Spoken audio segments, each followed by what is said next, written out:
الله ربي والإسلام ديني ومحمدا رسول الله.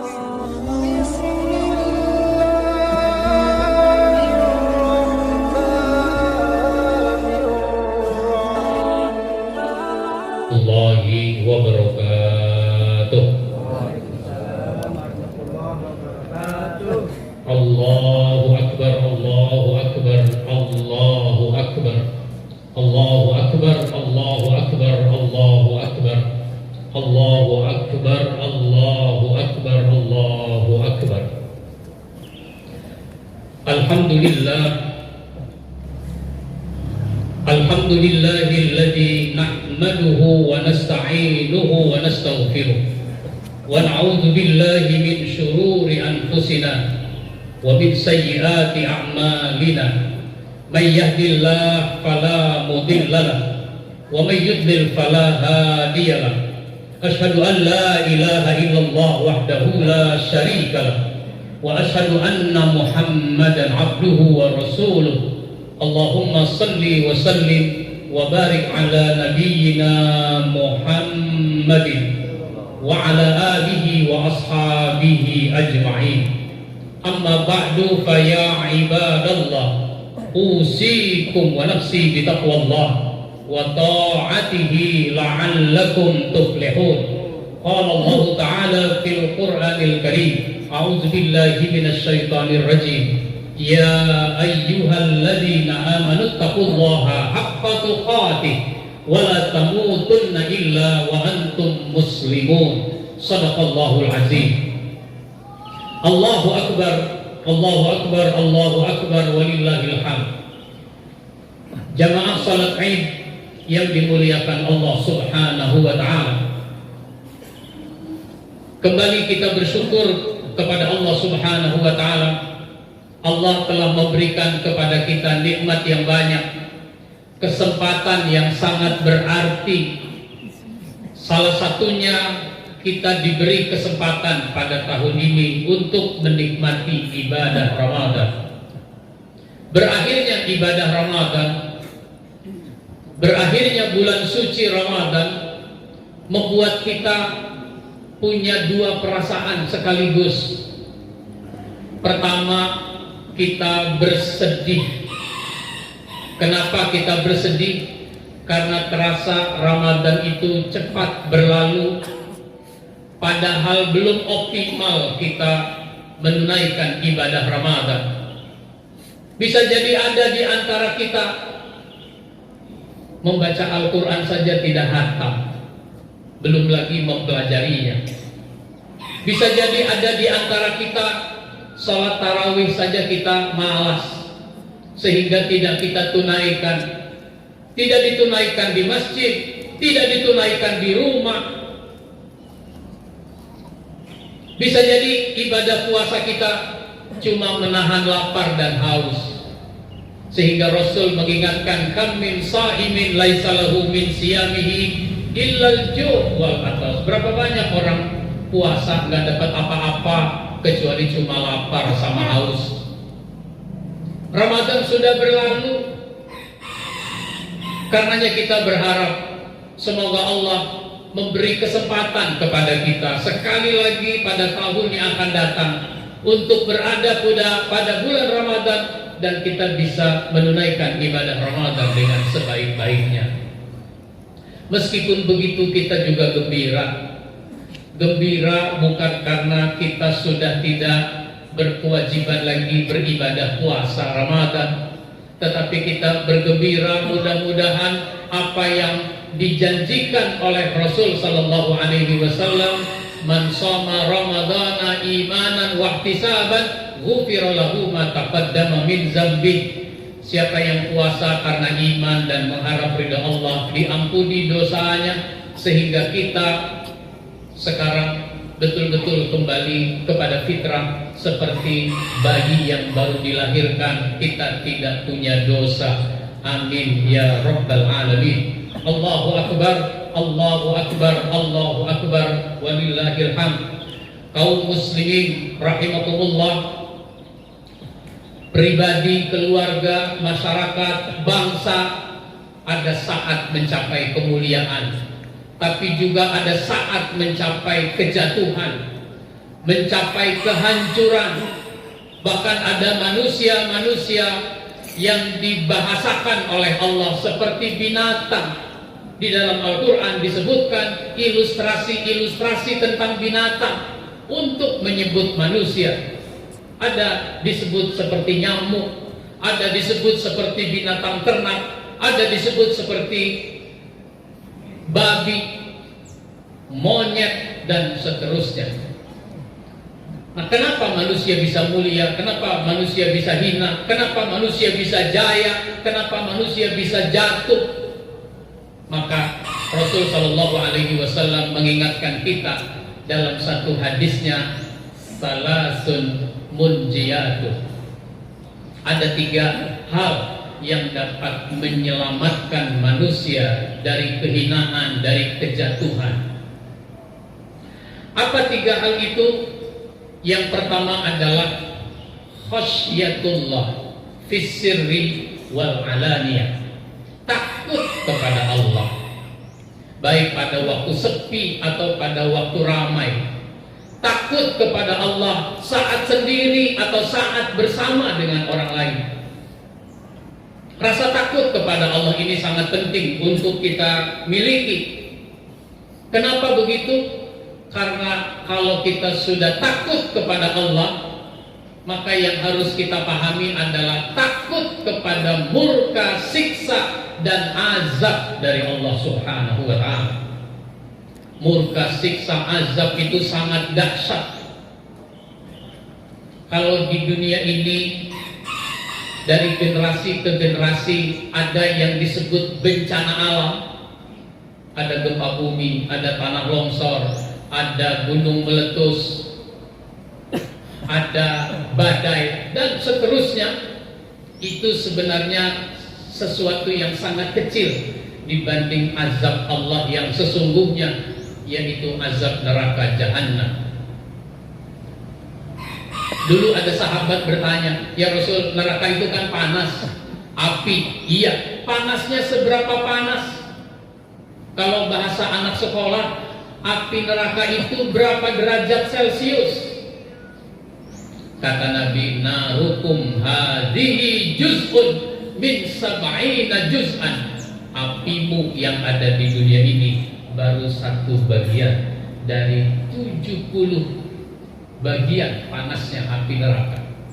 Di dunia ini api belum dikumpulkan menjadi 1. Seandainya dikumpulkan api di dunia jadi 1, itu baru 1 bagian dari 70 bagian panasnya api neraka. Kalau menyadari itu, maka orang berusaha menghindar, menjauhi apa-apa yang bisa mendatangkan azab, siksa dari Allah Subhanahu wa ta'ala. Khasyah itu, rasa takut itu adalah rasa takut karena mengetahui betapa dahsyat azab neraka itu, sehingga lahir keagungan, pengagungan kepada Allah Subhanahu wa ta'ala.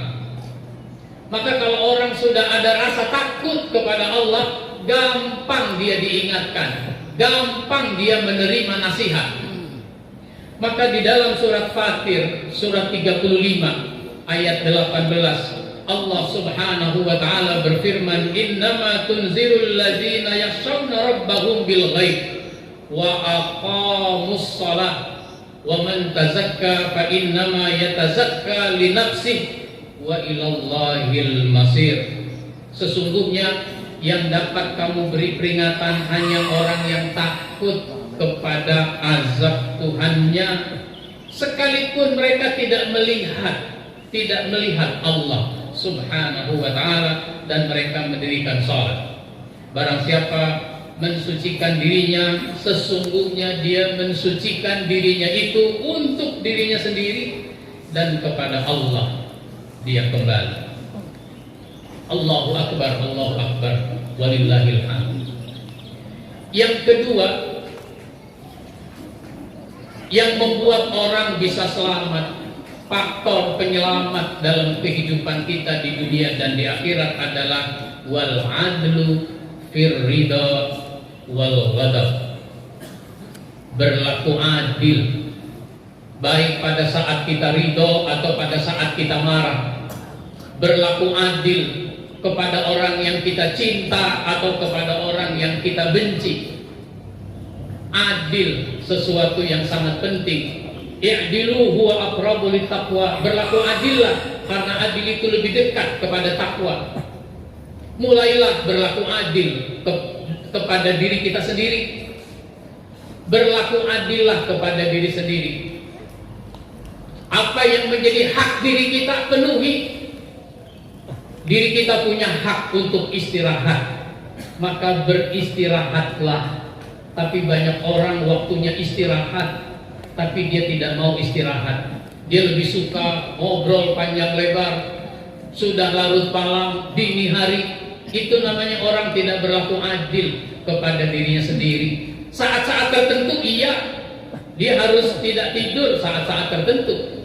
Tapi pada umumnya kita harus tidur, istirahat. Saatnya kita makan dan minum, berlaku adil, penuhi.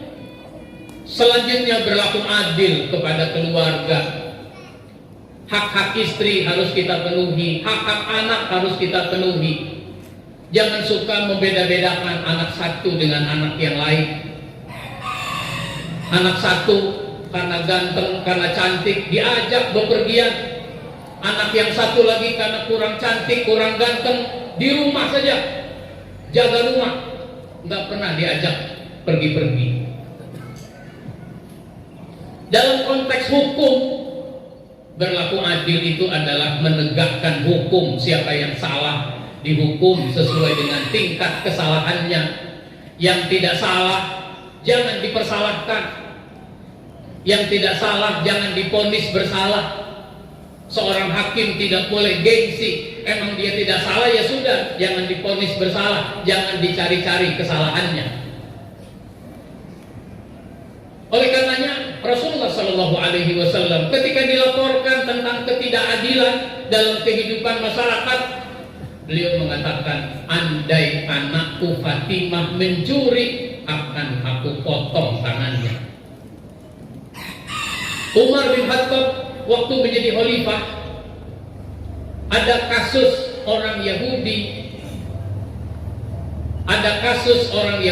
dengan Ali bin Abi Thalib bersengketa dalam urusan baju besinya Ali yang diambil oleh orang Yahudi. Maka Umar memproses persidangan. Namanya sidang harus ada saksi, bukan cuma tuduh menuduh. Ada nggak saksinya? Ali tidak bisa menunjukkan saksi bahwa orang Yahudi itu memang mencuri bajunya. Karena nggak ada saksi, maka Ali menyatakan orang Yahudi itu bebas dari segala tuduhan. Padahal ini Ali, sahabatnya Umar.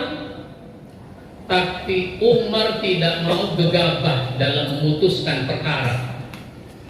Nggak bisa dibuktikan kesalahannya orang Yahudi itu, maka dia dibebaskan dari segala tuduhan.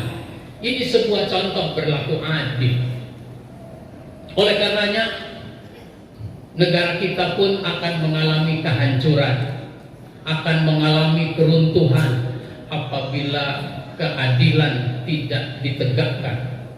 Satu demi satu perkara-perkara di dalam pengadilan kita dapati ketidakadilan itu. Orang yang salah tidak dihukum bersalah, orang yang tidak salah atau kesalahannya sangat kecil tapi dihukum dengan hukuman yang berat. Allahu Akbar, Allahu Akbar, Allahu Akbar, walillahil hamd. Karena itu Allah Subhanahu wa taala di dalam surat An-Nahl surat 16 ayat 90 menyebutkan, innallaha ya'muru bil adli wal ihsan wa ita'i dzil qurba wa yanha 'anil fahsya'i wal munkari wal baghi ya'izukum la'allakum tazakkarun. Sesungguhnya Allah menyuruh kamu berlaku adil dan berbuat kebaikan, memberi kepada kaum kerabat, dan Allah melarang dari perbuatan keji, kemunkaran dan permusuhan. Dia memberi pengajaran kepadamu agar kamu dapat mengambil pelajaran. Kaum muslimin jamaah salat Id yang dimuliakan Allah Subhanahu wa ta'ala. Yang ketiga, kata Nabi, kalau kita mau selamat dalam hidup dunia dan akhirat, al-qasdu fil faqri wal ghina. Hidup sederhana pada waktu fakir, pada waktu miskin, maupun pada waktu kaya. Bisa jadi ini terasa aneh, kalimat ini terasa aneh. Apa enggak salah Nabi nyuruh hidup sederhana kepada orang miskin, kepada orang fakir? Bukankah yang disuruh sederhana itu orang kaya? Orang kaya, orang miskin, dua-duanya harus sederhana. Orang kaya jangan suka pamer kekayaan. Satu hal yang harus kita ingat, kita ini tidak bisa, tidak mampu menikmati segala sesuatu, karena kita memang punya keterbatasan dalam menikmati sesuatu. Sebagai contoh, di dompet kita ada uang 1 juta. Kita masuk, sebut saja misalnya ke restoran Padang yang paling enak. Apa yang ada di restoran Padang itu dijejer di meja. Bisa kita bayar semua? Bisa. Bawa uang 1 juta masa nggak cukup membayar makanan semeja ini. Tapi bisa nggak kita makan semuanya? Kita tidak mampu makan semuanya. Apa artinya? Kita punya keterbatasan dalam menikmati sesuatu. Lalu mengapa orang ingin kaya sampai menghalalkan segala cara? Padahal ketika udah dapat banyak juga dia tidak bisa nikmati. Tapi kalau orang sederhana bukan tidak boleh punya sesuatu, boleh sesuatu dimiliki. Karena apa? Dibutuhkan fungsinya. Yang dibutuhkan fungsinya, yang mau diambil fungsinya. Contoh, kita ini perlu jam tangan. Jam tangan seperti apa yang kita butuhkan? Yang kembali fungsinya jam tangan itu apa? Fungsinya adalah untuk menunjukkan waktu. Lalu kalau untuk menunjukkan waktu yang tepat, kalau jam 7 ya jam 7, jam 8 ya jam 8, jam 8 kurang 10 ya jam 8 kurang 10. Itu jam seharga berapa yang harus kita beli? Mungkin 500.000 udah bagus, 1 juta udah sangat bagus. Lalu kenapa harus beli jam tangan 100 juta? Beli jam tangan 200 juta? Apa kalau jam tangan 100 juta, 200 juta muternya lebih cepat? Jam berapa sekarang Pak? Sekarang jam 8. Oh, kalau saya ini udah jam 10. Kenapa ini jamnya mahal? Muternya lebih cepat. Kalau itu mah jam buat di Papua. Di sini jam 8, di sana jam 10. Miliki sesuatu karena fungsinya. Seandainya untuk fungsinya itu harganya jadi mahal, nggak apa-apa. Masjid contohnya harus punya speaker misalnya, punya sound system yang bagus, sehingga kita bisa menikmati suara imam, menikmati suara khatib dan penceramah itu dengan enak. Untuk suara yang bagus itu harganya mahal, beli. Tapi kalau jam lonceng, masjid tidak perlu. Untuk apa masjid beli jam lonceng yang harganya 15 juta, 20 juta? Yang diperlukan jam dinding 200.000, 300.000 udah bagus. Itu yang dimaksud dengan sederhana. Maka orang kaya jangan menghambur-hamburkan kekayaannya untuk sesuatu yang tidak benar, sesuatu yang tidak baik. Itulah yang disebut dengan tabzir. Cuma bahasa kita menyebutnya dengan mubazir. Sebenarnya mubazir, tabzir ini nggak ada terjemahnya ke dalam bahasa Indonesia karena bahasa kita sangat terbatas. Nggak semua kosakata dalam Al-Quran bisa diterjemahkan, sehingga wala tubazzir tabziran innal mubazzirina kanu ikhwana syayatin. Jangan kamu hambur-hamburkan hartamu secara boros, sesungguhnya pemboros-pemboros itu saudara syaitan.